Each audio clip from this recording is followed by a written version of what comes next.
All right, welcome back, everyone. Today we're going to be doing Microeconomics, Chapter 12, Environmental Protection and Negative Externalities.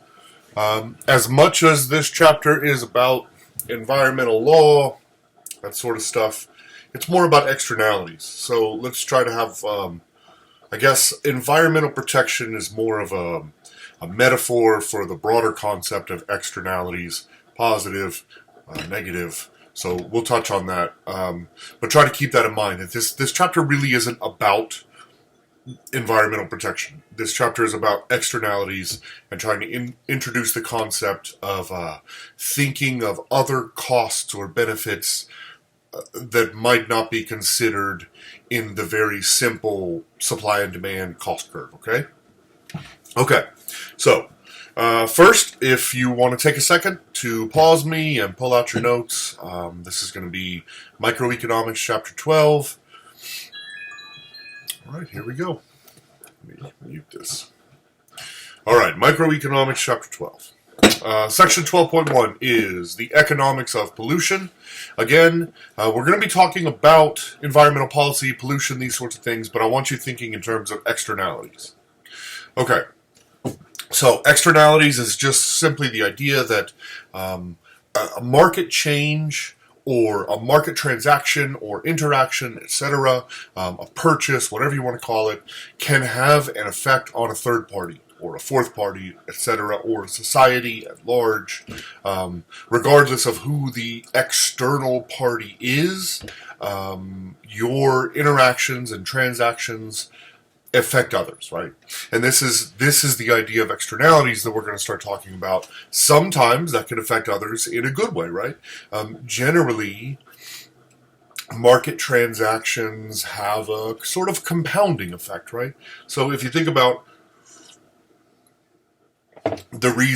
one of the main reasons for why things like food stamps exist is so that, first of all, so that people don't starve, right?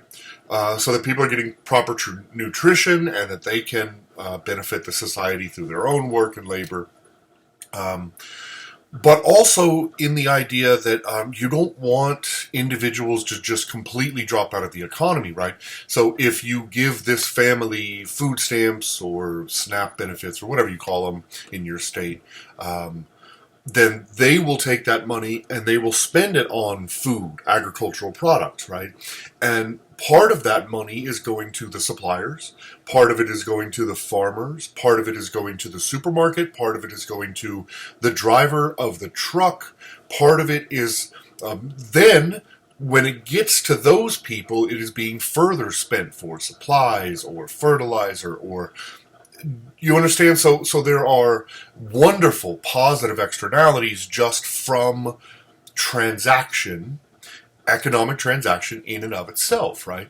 A single dollar, as we've sort of talked about before under sort of the Say's law conceptualization of how the grander economy works, $1 being spent or created in the economy is going to have an effect later in the economy, okay? But there can also be negative effects. My purchasing of, let's say, electricity, okay? I have to have electricity to run my home and to run my computer and to be able to teach you, etc. But it does have a negative externality on society in general in that unless you are developing that electricity through a completely pure and efficient technology, which does not exist, right? We can approach that closer and closer through wind and solar, etc., but we'll never be purely efficient, okay? So until we're able to produce electricity without a pollutive cost, then my usage of electricity has, even if it's just a negligible or marginal effect, it has some effect on the broader social living standards for everyone in my society, everyone in my community, everyone in my nation, potentially everyone on Earth, right? And so these things are something that we should consider when we're actually considering the reality of cost and demand curves, and should we be pricing in these third-party externalities into the production of any sort of equipment, right? Whether it be electricity, whether it be power, whether it be a car, whether it be pretty much anything, fertilizer, chemicals, or whatever it is. Should we allow there to be simply a runoff of those externalities into society where no one pays until it really builds up and then everyone pays? Or should the producing company have some sort of responsibility to take on the costs and then pass on those costs to their customers for a long-term clean planet, or whatever it is, whatever sort of externality we're talking about, okay? And I guess that's the philosophical approach that we're going to take. And so now we'll jump into the nitty-gritty of it. All right. So, again, externalities are just something that happens in the market that affects someone who's not either the purchaser or the producer, okay? Some third party. And if you see here in figure 12.2, taking social costs into account, this is a graphical representation of what happens, okay? The company is at S private, all right?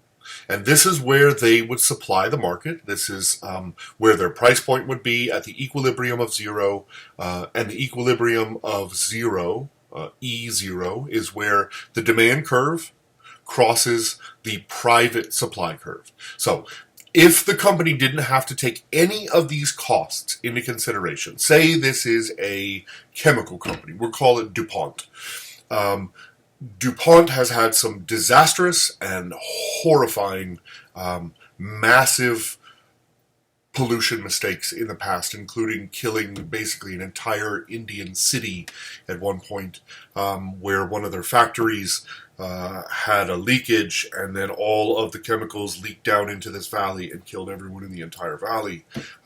These are serious costs, right? And does the company have a responsibility?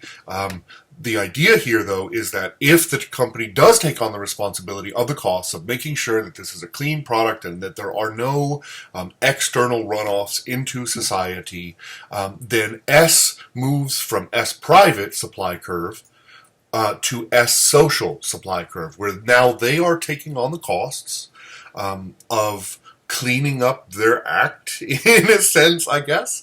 And so it's going to shift the supply. Oh, here it is, refrigerators. It's going to shift the supply back to the left. It's going to reduce the supply in the market, and it's going to drive up the cost of the product, right? And so, in a sense, whoever you want to say is taking on the cost, whether it be the producer or the buyer, someone in this transaction now is taking on the cost of those third-party environmental externalities, okay? And the inevitable effect is that costs affect the supply and demand curve, and it moves your supply curve, which inevitably increases prices and reduces the supply of whatever product it is on the market, all right? So again, just very, very basic supply and demand. And you'll remember, this is a mirror image of a simple shift in supply anyway, right? There was a shock to the market, the supply curve suddenly moves, and these are the inevitabilities that happen in a supply and demand curve and with pricing and the equilibrium. And so this should look very, very familiar. It's just now the new cost or the new shock to the system is the social costs of environmental policy, okay? All right. I would like you to note that there are market failures, right? Markets are not 100%. Adam Smith's invisible hand is broken sometimes. And these are the reasons why there are regulatory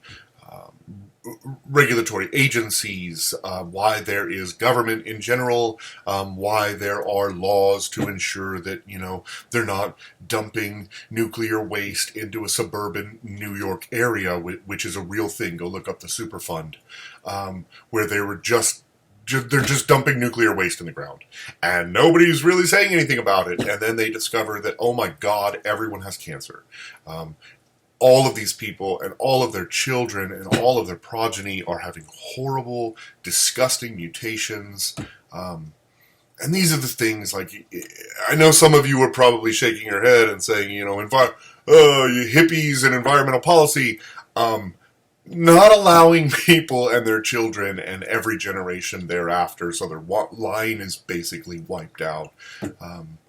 I don't think it's too much to ask that the government make sure that companies aren't dumping their radioactive waste under where they're building suburban neighborhoods, okay? So in a sense, yes, sometimes environmental policy does go too far, but to argue that we don't need any environmental protections is absurd, okay?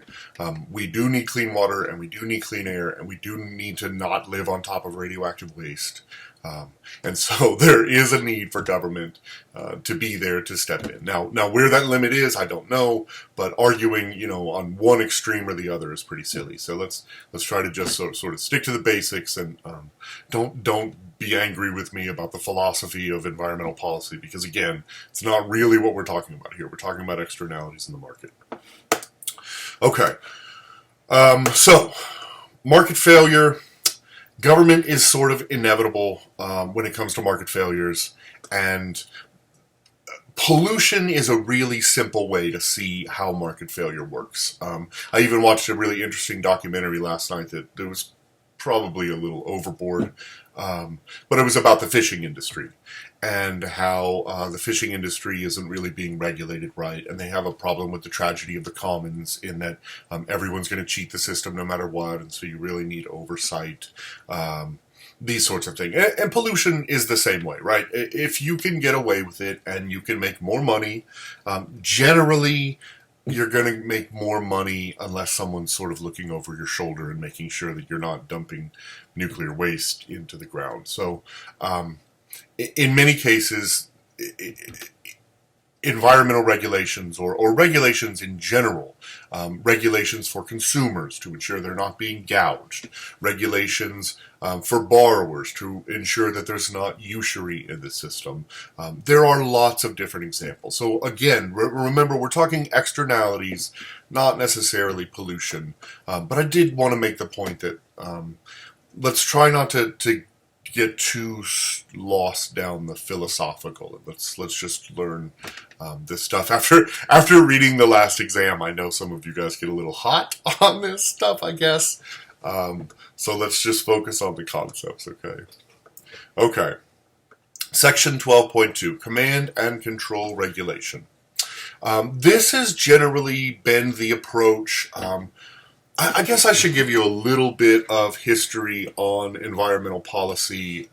If you go back to the 1920s and 30s, when the Industrial Revolution is really kickstarting, and people are really starting to notice some of the problems, right? Like you're seeing children who have had their limbs ground off, or have lost a hand, or are scarred, or they're finding that there are like other animals in the sausages and stuff that aren't supposed to be there, right? And so Upton Sinclair, this really great investigative journalist, writes his book called The Jungle at the time, and this is a sort of an expose on the Chicago meatpacking industry.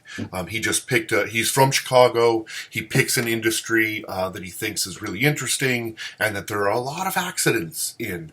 And he writes this expose, and it's an incredible read.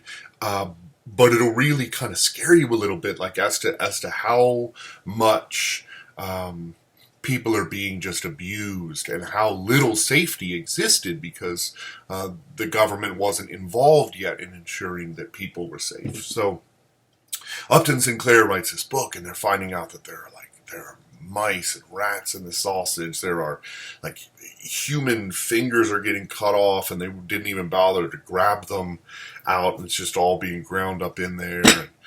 people are dying in these plants, people are being mutilated, and amputations, and the machinery will go awry, or something will blow up and burn someone's whole face, or like it was just wild. It was a wild west of in the Industrial Revolution, and so this Upton Sinclair was the first one to really bring light on this idea that, whoa. We need some sort of he sort of tied it into labor at the time too, but we need environmental and labor protections for people. Because not only is this happening in sort of the meat packing plants, but it's also happening in the chemical plants, it's happening in the farms where the runoff is causing massive dead zones in the oceans.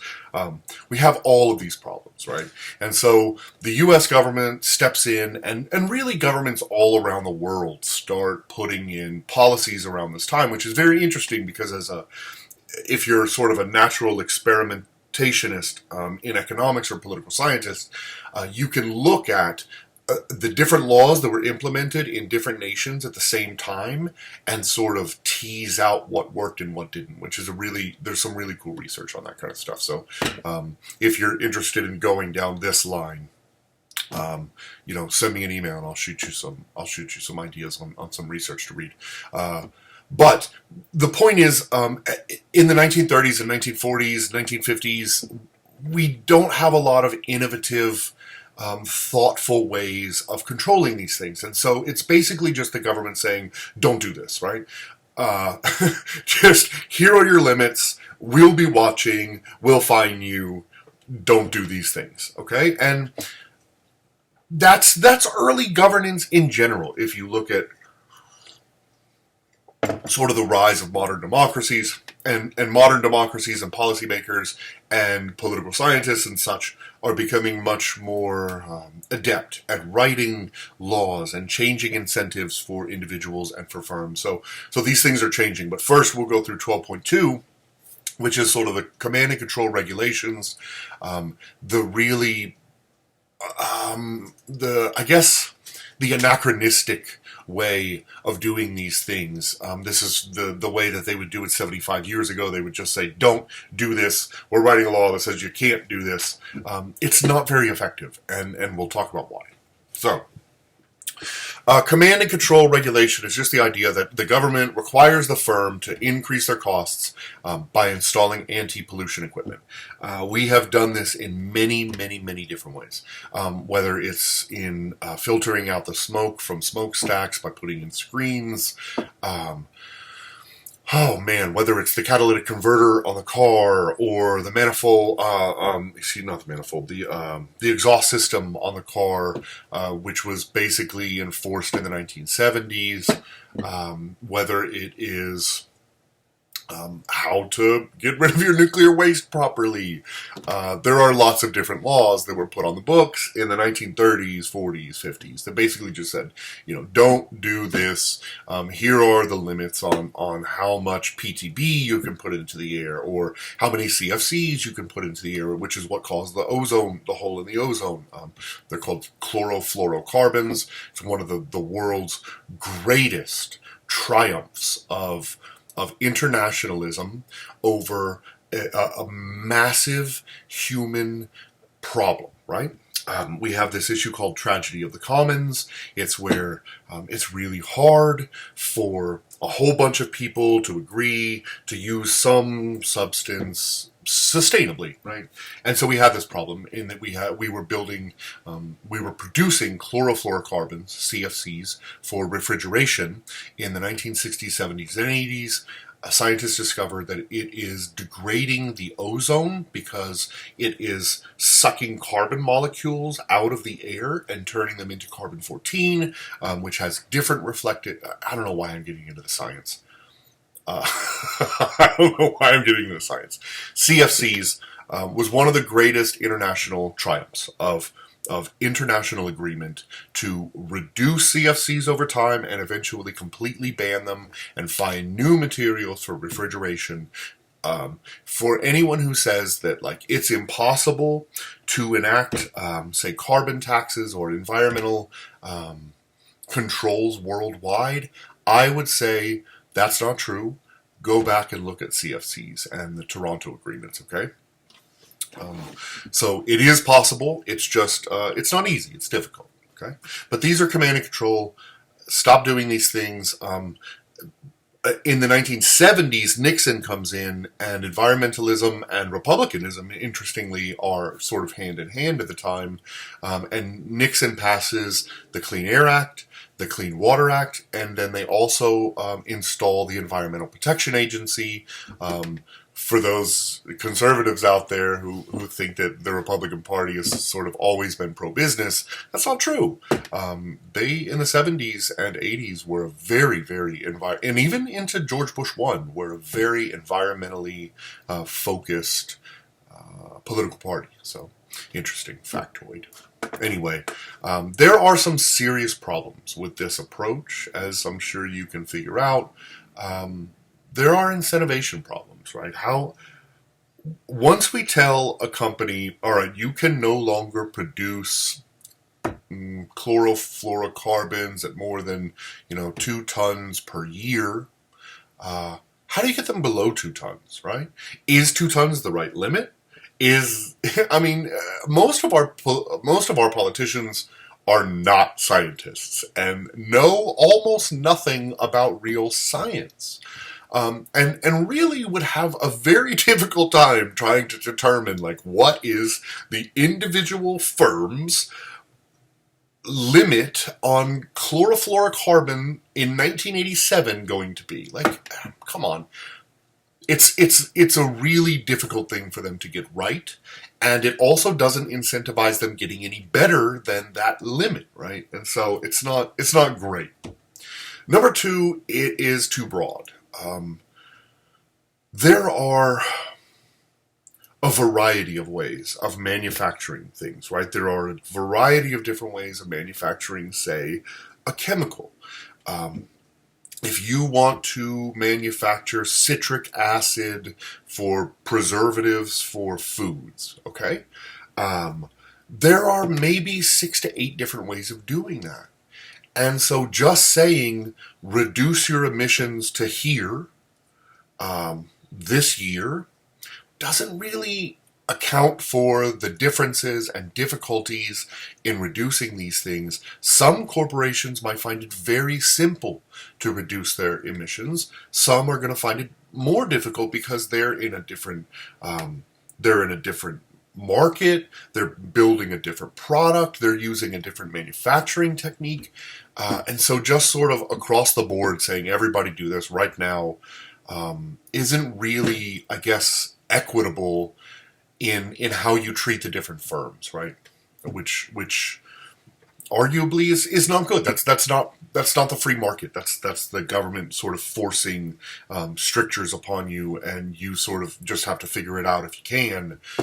But in many cases, that ends up in bankruptcies, and I don't really think that's the point here, right? We are trying to clean things up, but we're also not trying to just drive companies into bankruptcy. So there's a really fine line here, and it's so hard to fine tune things with this sort of law. Okay.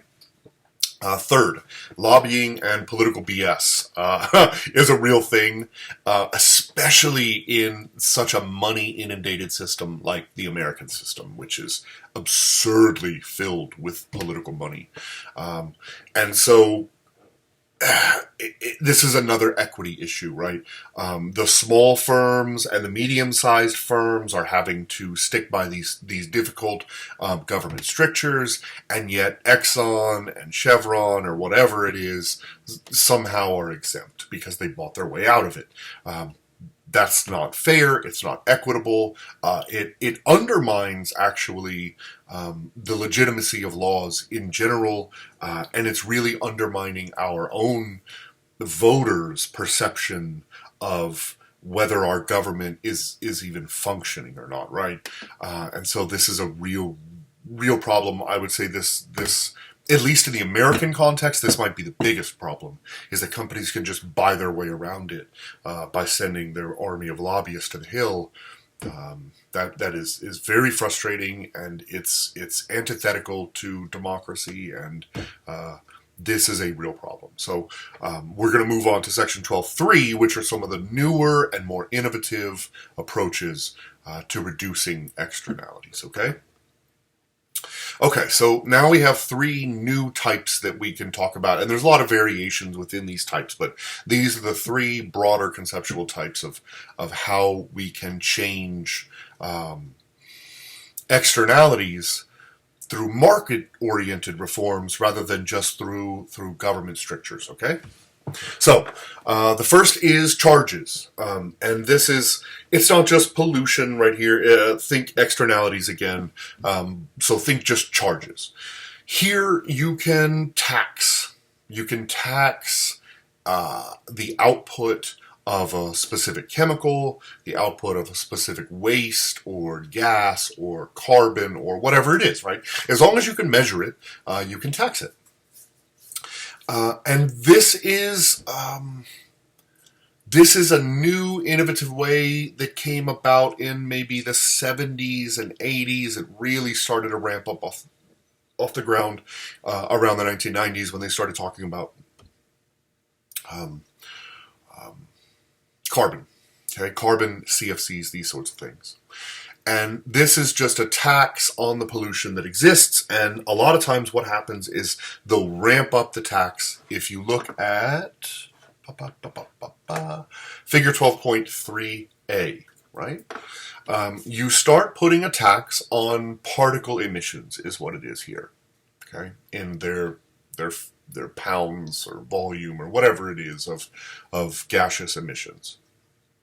And we're going to tax $1,000 per every 10 pounds, I think it is. And it shows here that, okay, you're going to get a marginal diminishing returns, right? So the first 10 pounds that you want to pull out of your emissions as a firm, so that you don't have to pay the $1,000 per 10 pounds or whatever, is really cheap, right? It's only going to cost you $300 to pull the first 10 out. And again, this is sort of like we discussed with developed versus developing countries. With developing countries, not much is developed anyway, right? And so it's really cheap and you get a lot of bang for your buck whenever you invest. Versus in a developed country, it's really hard because you're on the frontier of technology, etc. It's hard for you to get more growth per dollar. It's sort of the same concept here, right? It's easier to clean up the first 10 pounds of waste than it is, say, the 50th pound of waste, where now our new technologies aren't really helping, and so our cleanup per dollar is really marginally tiny. And so you can see here on the graph, figure 12.3, that your return on investment becomes less and less and less. And eventually you'll cross this path at 30 units basically of cleanup. You can clean up 30 units for $900, but past that, it's not economically feasible because you'll actually be paying more to clean up than you would be paying in those taxes, right?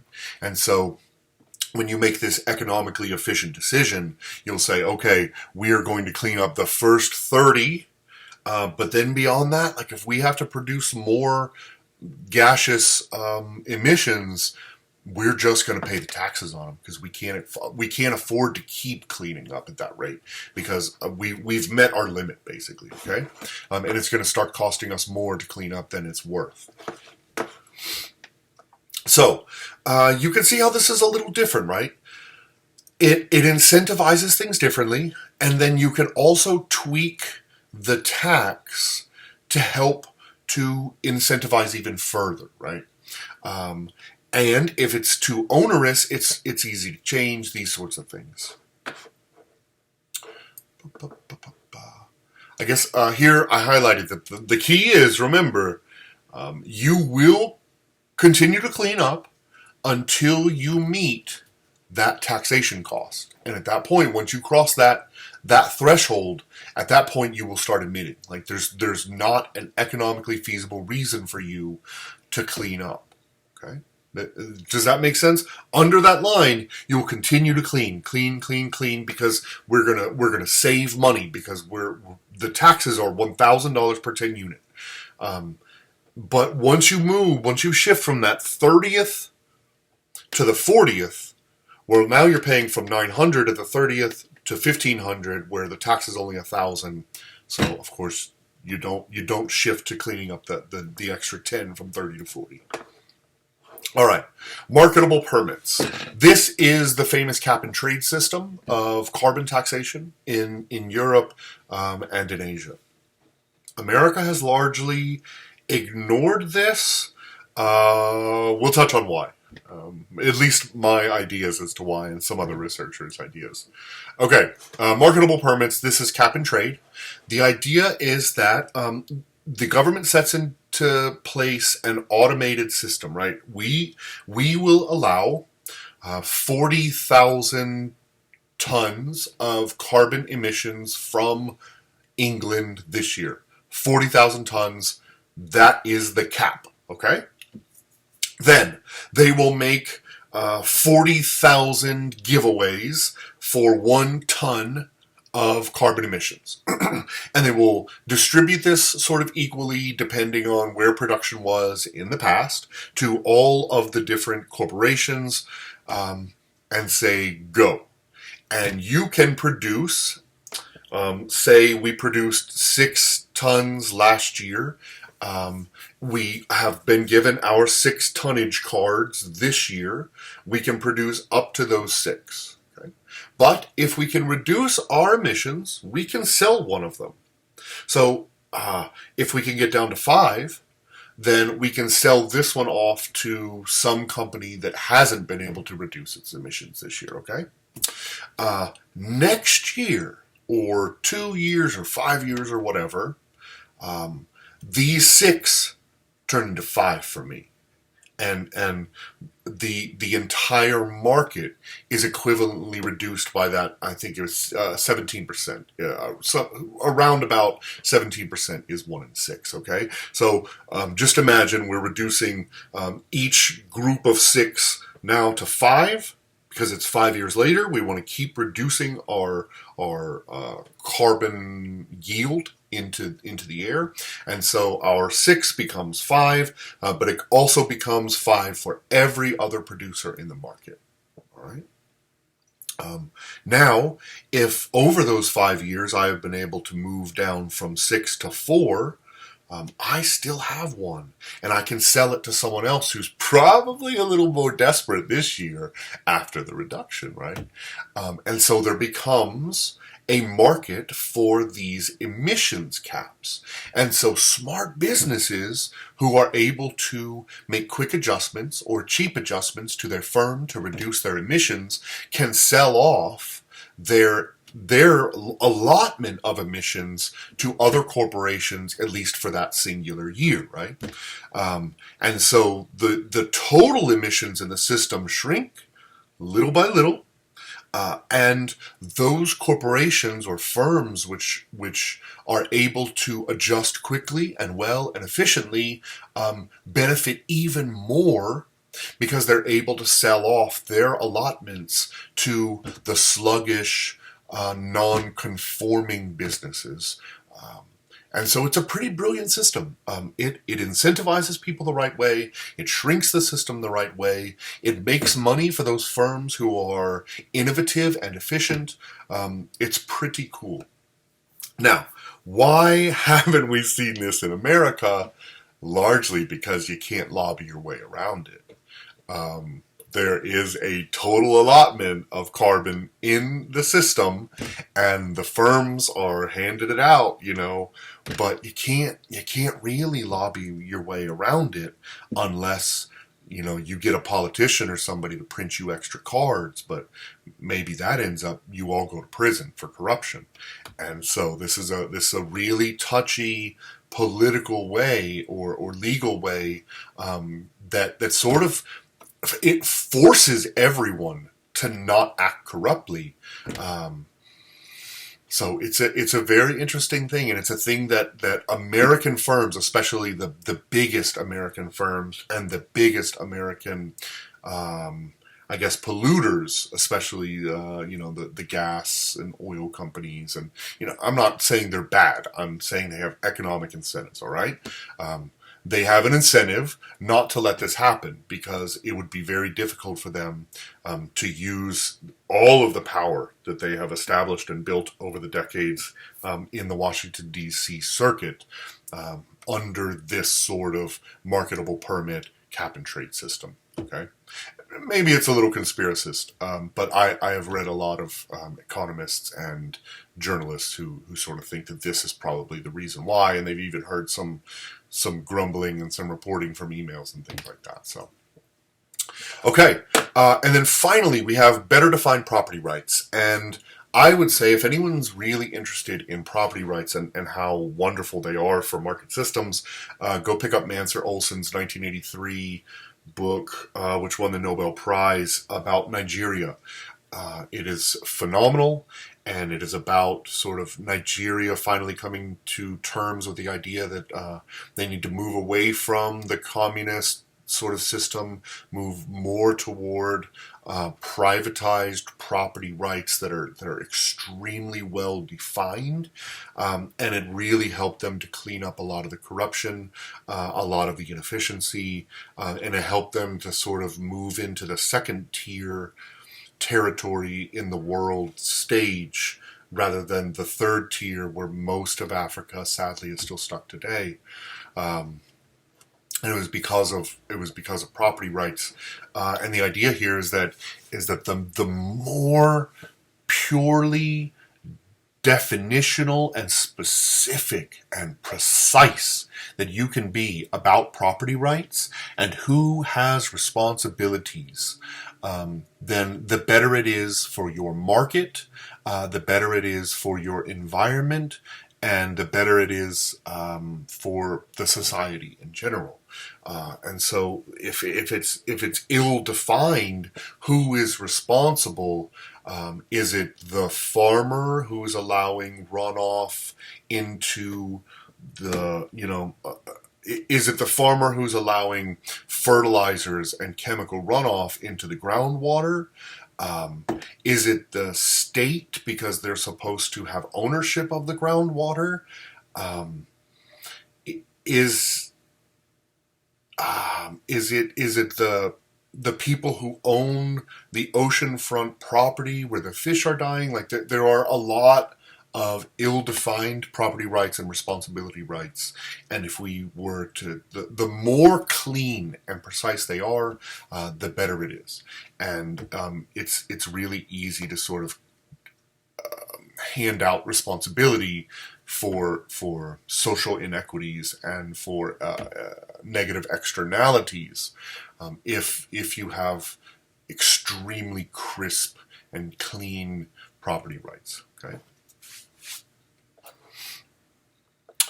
All right. The benefits and costs of U.S. environmental laws. I guess we'll touch on this a little bit. I would just say that don't just think that environmental laws or any laws meant to sort of ensure that third parties aren't taken advantage of. They aren't just wasteful, right? They have their own benefits, and there's a reason, a well thought out reason, largely, for why these things have been put in place in the first place. And you can get to the extremes and these sorts of things, but for the most part, these laws are responsible, and there's a reason that they've been put into place. There are 4 possible benefits that the book talks about of environmental laws. The first is just the health of your citizens. The book touches on a tiny town in Tennessee where people had 3 times the cancer rate of the United States. They had extraordinarily high tuberculosis rates. They said that women couldn't wear what do you call these, stockings, I guess, on their legs, because by the end of the day, the air would have eaten holes through them. That is remarkable and a little scary. I don't want my kids living in that sort of air, So um, it's not good for your citizens if they can't breathe, if they're coming down with cancers, if they're dying early. They can't be productive members of society. If you have extraordinarily high asthma rates, if you have high allergen rates, these are not good for your society in general. And while you as an individual may be able to seemingly escape their their problems, that's not necessarily true, right? Because the economy is such a enormous um, billion piece puzzle, and every single piece of the chain is going to affect you in other ways, and it's going to affect the United States' broader ability to compete in the global system, and then that's going to mean, we're weakening the argument of democracy versus autocracy. I mean, there are real consequences to even very small changes in societal laws and things like this, right? So the health of your citizens is vital to having a strong workforce. There are other industries that rely on clean water and air, right? And so it's not just about, it costs a lot to clean up pollution, so we shouldn't necessarily clean it up. We can't grow food if we have pollution throughout our soil. Our fishing industries are being devastated by these million square mile dead zones in the water. You're getting these enormous algal blooms that are destroying local fauna and ocean and beachfront property, and it stinks so disgustingly, and it sort of ruins tourism. And so there are so many externalities that drag out in a very long direction in each way, that should be considered. That sort of touches on property values, right? The smell from these algal blooms or whatever. Or if you have, like we were talking about earlier, you have radioactive waste under your suburban community, there are going to be real property value problems. And property value and property in general is one of the world's largest assets. And so if American property value keeps plummeting because of pollution and things of this sort, then investors will move away from American property and start buying property in cleaner places, right? And so this is just another thing that a lot of people don't really think about. And then the last one, which I don't really like, is they talk about the undefinable joy of living in a clean environment. I guess, that's something, but I'd rather focus on the things that we can measure. So yes, it is nice to have clean air and clean water, but there are also economic reasons for having clean air and clean water. Okay. All right. I hope you enjoyed. I will get some more content up ASAP, and thanks for being patient. I had a wonderful week in Denver, so I hope you're all happy and healthy, and I'll get more content up soon. Bye.